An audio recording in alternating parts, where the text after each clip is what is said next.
Saudaraku, di bawah tekanan setelah kekalahan di laga pembuka dari Jerman, tim voli putra Jepang merespon dengan kemenangan gemilang atas Argentina dalam pertandingan penting di Olimpiade Paris 2024 pada Rabu.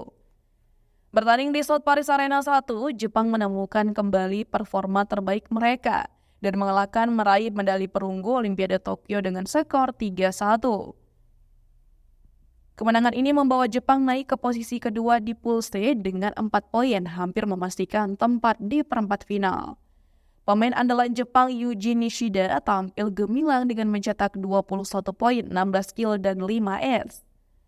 Pemain luaran Takahashi 14 poin, pemain tengah Takashi Onodera 12 poin, dan Kapten Yuki Ishikawa 11 poin juga memberikan kontribusi signifikan dalam kemenangan ini. Jepang unggul dalam serangan 58 kill berbanding 49 dan servis 8 ace berbanding 5. Sementara Argentina lebih kuat dari blok 8 berbanding 5 dan memanfaatkan kesalahan lawan 24 berbanding 22. Di sisi lain, Argentina Facundo Conte menjadi pemain paling efisien dengan 19 poin, 17 kill, 1 ace, dan 1 blok.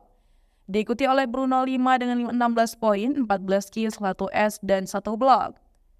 Kini, Jepang bersiap menghadapi Amerika Serikat yang berada di puncak klasemen Pool C dengan 5 poin hari ini pada Jumat. Kemenangan dalam pertandingan tersebut bisa melawan Jepang kepada posisi pertama di pool ini. Di sisi lain, Argentina juga menang melawan Jerman dalam 3 set untuk mempertahankan harapan mereka lolos ke perempat final.